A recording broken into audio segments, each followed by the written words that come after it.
미가서 1장.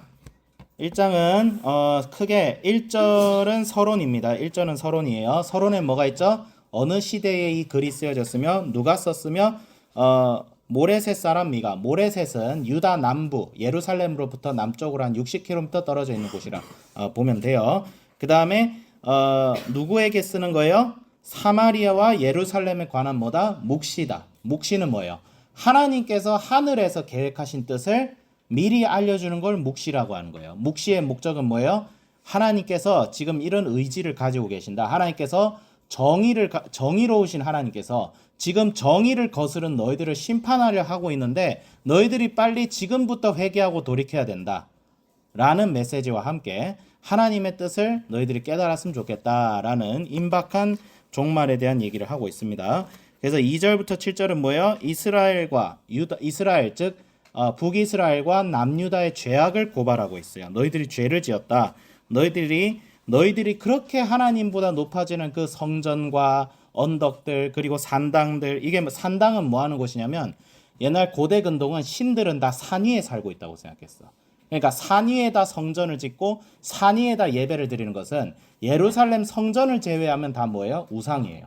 우상은 뭐예요? 인간의 욕심이에요. 욕심. 우상을 왜 만들어요? 복 받으려고 우상 만드는 거예요. 복 받으려고 우상 만드는 거예요. 내가 신에게 정성을 다하면 신이 나에게 복을 줄 거야. 오늘날 교회 안에도 그런 거 있죠. 예수님 잘 믿으면 예수님 복 주신다. 여러분, 복은 대가로 받는 게 아니고 은혜로 받는 겁니다. 우리는 복을 대가로 받는 게 아니에요. 우리가 뭔 짓을 해도 하나님한테 유익을 뭘 줍니까? 하나님이 여러분 행동 보고 복 주시는 분 아니에요. 그분은 이미 예전부터 여러분 복 주시려고 작정하신 분이에요. 우리의 역할은 뭐냐? 정성을 들이는 게 중요한 게 아니라 내 자신을 그냥 주님께 던져야 돼요. 그게 우리의 신앙이에요. 우리는 정성을 다하는 신앙이 아닙니다. 정성은 개나 주라고 하십시오. 그게 그 정성 때문에 예수님과의 관계가 가로막힐 것 같으면. 그런데 중요한 건 뭐냐면 이방 종교들은 그랬다는 거예요. 이방 종교들은. 그런데 그 처소와 산당을 내가 받을 것이고 6절은 내가 사마리아를 들의 무더기 같게 하고 포도심을 동산 같게 하며 또 그들의 골짜기에 쏟아내리고 기초를 드러내며 그 새긴 우상을 다 부서지고 그 음행의 값을 다 불살라 내가 그 목상들을 다 깨트리니 그가 기생의 값으로 모았은즉 그것이 기생의 값으로 돌아가기라. 이게 무슨 말이냐면 북이스라엘이 섬겼던 그 우상들은 아수르 제국에 있는 신들이었어요. 그게 뭐예요? 아수르가 왜 저렇게 잘 나가지? 아시리아가 너무 잘 나가는 거야. 북이스라엘이 그렇게 부러워서 봤더니 아시리아가 섬기는 신들이 우리 야훼보다 더 세구나. 그래서 어떻게 했어요? 야훼도 믿고 우리 여호와 하나님도 믿고 아수르의 신들도 같이 믿어. 좋지. 1+1이고. 그렇지? 떡볶이만 먹으면 너무 억울하잖아. 순대도 먹어줘야지. 떡볶이가 뭐야? 우리 하나님이고 순대는 뭐야? 아수르의 신들이야. 떡순티 좋아해요? 나도 좋아해요. 내 뱃살이 산 증인이야. 근데 어떻게 됐어? 근데 떡순티는 먹을 수 있어. 근데 하나님 외에 다른 신을 섬기면 돼야 안 돼요? 하나님이 떡순티야? 떡순티 중 하나야? 아니잖아. 근데 이 이스라엘 정신 나간 것도 이렇게 했다니까. 진짜 눈앞에 있으면 진짜 쳐맞아야 돼요. 이것들은 하나님의 백성이란 것들이. 근데 중요한 건 뭐예요? 우리도 그렇게 신앙생활을 하고 있지 않는가를 항상 재점검해야 돼요. 이게 남 일이 아니라고. 우리도 그렇게 하고 있다고. 일주일에 교회 가면서 그렇게 하는 사람들 많다고. 실제로 많아요. 많을 것 같은 수준이 아니고 많아요. 난 내 눈으로 보고 이미 레포트로 듣고 있어요. 이건 신학자, 교수님들, 목사님들, 영성 있는 사람들 다 얘기하고 김준곤 목사님도 얘기하고 빌리 그레함 목사님도 얘기하고 다 얘기한 거야. 90%가 이렇게 살고 있어요. 이거는 우리가 경각심을 가져야 되는 거예요. 영적으로 둔감하면 안 됩니다. 이게 중요한 건 뭐냐면 그러니까 심판하신다는 거예요. 그래서 8절부터 16절은 뭐예요? 애통하면서 이제 미가가 하나님의 임박한 심판에 애통하고 있어요. 애통한다는 건 뭐냐면 우리는 어떤 자세를 가져야 되냐면 예를 들어서 하나님께서 교회를 심판해요. 그러면 저거 꼴 좋다. 아이고 그래 불타라. 이래야 돼요? 슬퍼해야 돼요. 교회가 하나님의 뜻에 이르지 못하는 것을 슬퍼해야 돼요.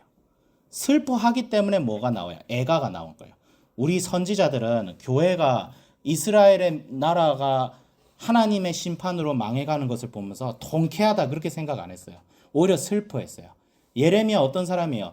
예루살렘을 향해서 니들 그렇게 살면 안 돼. 니들 그러다가 심판받아. 근데 회개를 너무 안 하니까 이젠 바벨론한테 항복해야 돼. 그렇게까지 얘기하니까 어떻게 됐어요? 감옥에 갇히고 사람들은 걔에게 계란 던지고. 그러면 내가 예레미야라면 너무 열받아가지고 바벨론이 쳐들어와서 부순다. 난 좋아했을 것 같아.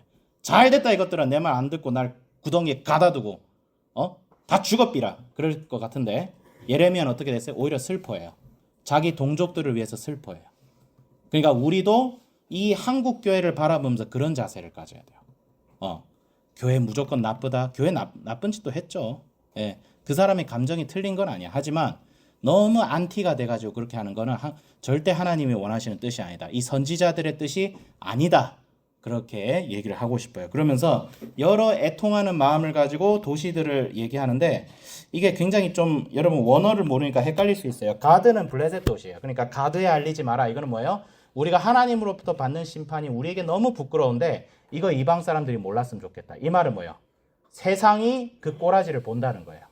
교회가 하나님 말씀대로 살지 않으면 세상의 수치를 반드시 당합니다. 세상으로부터 오히려 지적질을 당해요. 야, 니들이 예수 믿는다면서 니들한테 예수가 어딨냐? 복음이 어딨냐? 이런 소리 듣습니다. 그리고 뭐예요? 베렛 레아브라. 이거는 벳 아브라라고 하는데 벳이라는 건 집이란 뜻이고 아브라는 티끌, 먼지라는 뜻이에요. 무슨 도시 이름이 먼지의 집이야. 뭐 먼지가 풀풀 날렸나? 황산가?